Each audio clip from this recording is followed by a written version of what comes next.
Hello everyone, varsity প্রশ্ন bank solver এই ক্লাসে আমরা আধুনিক পদার্থবিজ্ঞানের সূচনা যে চ্যাপ্টারটা আছে মডার্ন ফিজিক্স, সেই চ্যাপ্টারের প্রশ্নগুলো আমরা সলভ করব। তো চলো শুরু করি। তো প্রথম প্রশ্নটাই বলছে কি, কোয়ান্টাম তত্ত্ব কোন বিজ্ঞানী আবিষ্কার করেন? কোয়ান্টাম তত্ত্ব একটা জাস্ট আমরা জানি যে ম্যাক্স প্লাঙ্ক আবিষ্কার করেন। ম্যাক্স প্লাঙ্কের কোয়ান্টাম তত্ত্ব এটা আমরা কেমিস্ট্রিতে পড়ছি, ফিজিক্সে পড়ছি। এখানে আবার রাদারফোর্ড কী করেন? রাদারফোর্ড পরমাণুর মডেল দেন। আলবার্ট আইনস্টাইন আপেক্ষিকতার তত্ত্ব দেন, থিওরি অফ রিলেটিভিটি। তো নেক্সট কোয়েশ্চেন যাই। এখানে কি বলছে, 25 বছর বয়সী এক মহাচারী মহাকাশযানে 1.8 × 10⁸ মিটার পার সেকেন্ড দ্রুতিতে চলে পৃথিবীর হিসাবে 30 বছর পর ফিরে এলেন। তার বর্তমান বয়স কত? তো মহাকাশচারী গিয়েছিল কত বছর বয়সে? 25 বছর বয়সে। আর সে কিন্তু একটা বেগে গিয়েছে, প্রায় আলোর বেগের মধ্যে একটা বড় একটা বেগে চলে গেছে। তার জন্য কি হবে, সেখানে সে সময় কম অনুভব করবে।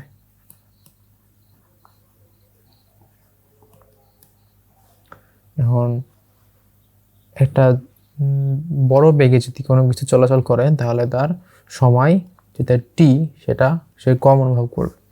এখন যদি দৈর্ঘ্য হইতো, দৈর্ঘ্যও কিন্তু সে কম অনুভব করত, মানে তার লেন্থ কম মনে হইতো। আমরা যদি দেখতাম এখান থেকে, তাহলে তার লেন্থটা কম মনে হইতো।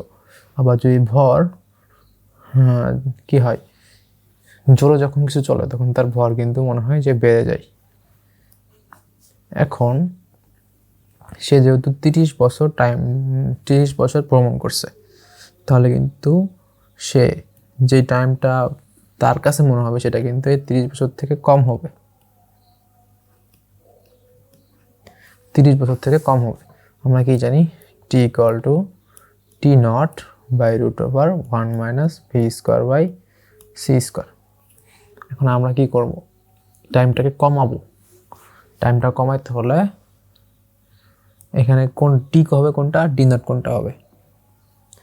আমরা যদি টি বের করতে চাই, মনে করি যে টি হবে একটা কম ভ্যালু, তাহলে এখানে কি বসাইতে হবে, 30/1 - v²/c²। এখন 1 - v²/c² কিন্তু সবসময় <1। আমরা 1 দিয়ে কিছু একটা ভাগ করতেছি, 1-এর থেকে ছোট কিছু একটা দিয়ে 30কে ভাগ করতেছি, তাহলে কিন্তু 30 ভ্যালুটা বড় হয়ে যাবে। তাহলে কিন্তু আমাদের টি বের করব না, আমরা বের করব T0, আর এই টিটা হবে হলো 30। তবে একদম সিম্পলি মনে করানোর চেষ্টা করি জিনিসটা, যে আমরা 30 বছর সময়টাকে কমাবো, কারণ সে টাইম ট্রাভেল করে ফেলছে একটা জোরে দ্রুত, একটা অনেক বড় একটা গতিতে চলাচল করার কারণে। এখন টাইম কমাইতে হলে আমি কি করতে হবে, 1-এর থেকে ছোট কিছু দিয়ে গুণ করতে হবে। এখন যদি এখানে T0কে আমরা ওই T0টা বের করি আর টিকে 30 ধরি, তাহলে কিন্তু আমাদের T0 যেটা, সেটা কিন্তু আমরা পেয়ে যাব 30 থেকে কম। তো জাস্ট ক্যালকুলেশন করে ফেলি, এখানে T0 = T × 1 - v²/c²। টিটা কত বসাবো, 30 √1 - v²/c²। তাহলে v হবে 1.8 × 10⁸, এটার স্কোয়ার বাই c² হবে 3 × 10⁸²। তাহলে 30 × √1 - 1.8² / 3²। এটা হাত দিয়ে ক্যালকুলেশন করা সম্ভব না। 1 - 1.8² / 3²।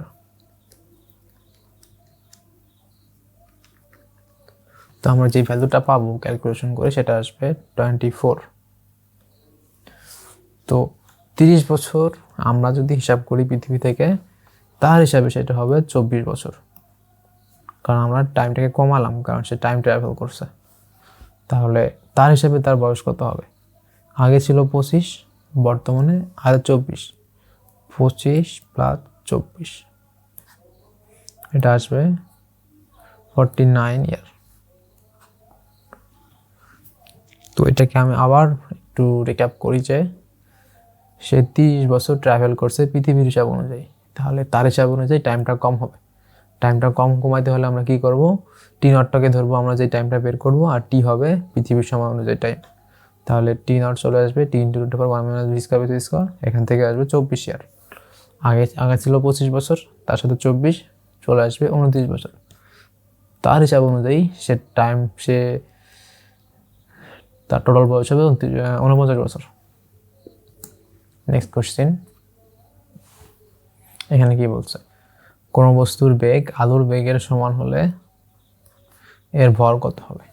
তো সে একটা বড় বেগে যাচ্ছে, তাহলে তার কি হবে, ভর বাড়বে।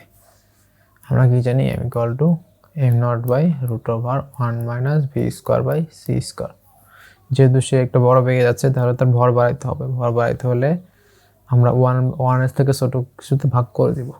তাহলে এখানে m হবে এই ভরটা, m0 হবে আদি ভর। তাহলে ভর পাই root over 1 minus V square by C square.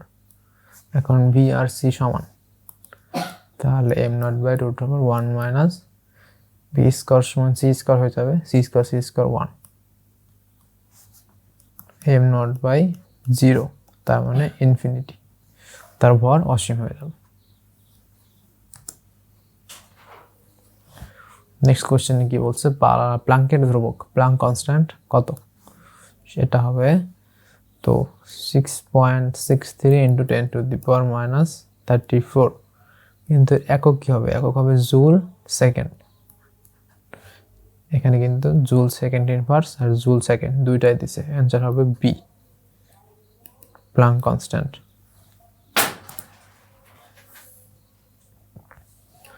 একটি ফোটনের শক্তি 6 ইলেকট্রন ভোল্ট হলে তার ভরবেগ কত? আমরা কি জানি, E ইকুয়াল টু পিসি, ভরবেগ মানে P equal to E by C.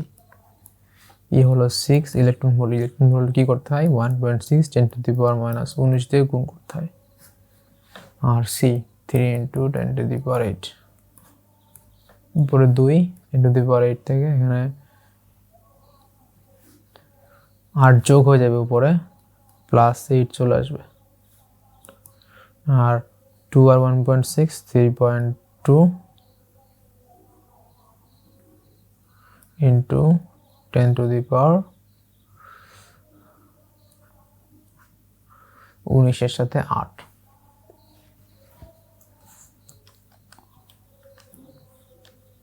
-27 KG metre per second ভর আর বেগ।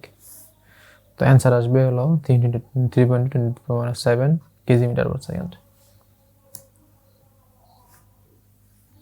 এখানে কি বলছে, কোন কণার গতিশক্তি এর স্থির অবস্থার শক্তির দ্বিগুণ, সেক্ষেত্রে কণাটির গতিশীল ভর স্থির ভরের কত গুণ হবে সেটা বের করতে বলছে।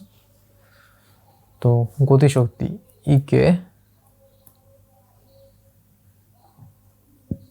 স্থির শক্তির দ্বিগুণ মানে 2 ই নট কে।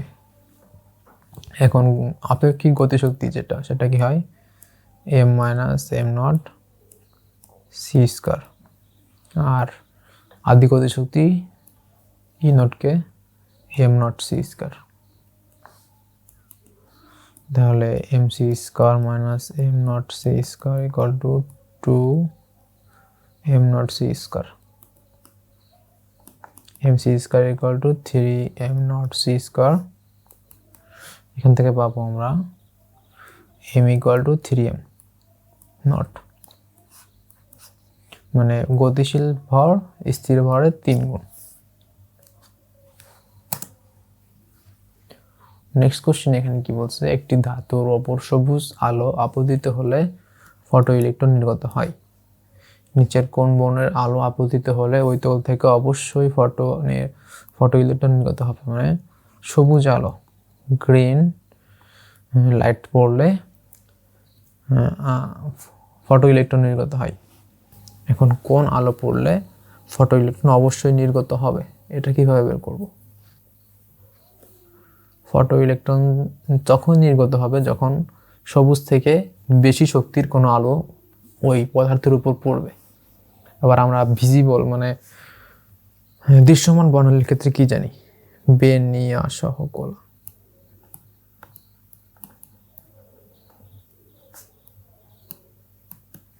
বেগুনি, নীল আসমানি, সবুজ হলুদ, কমলা লাল। এখন এইদিকে কিন্তু ল্যামডা বাড়ে, এই দিক থেকে এদিকে আসলে শক্তি বাড়ে। তার মানে আমাদের সবুজ পড়লে নির্গত হতো, এখন সবুজ থেকে যদি বেশি কিছু একটা দিয়ে দিই, সবুজ থেকে বেশি কোনো আলো পড়ে, শক্তি সম্পন্ন আলো, তাহলে অবশ্যই পড়বে। সবুজ জায়গায় কী কী আছে? আসমানি, নীল এবং বেগুনি। এই তিনটার মধ্যে অপশনে কোনটা আছে? অপশনে আছে ব্লু বা নীল, তাহলে অ্যান্সার হবে নীল।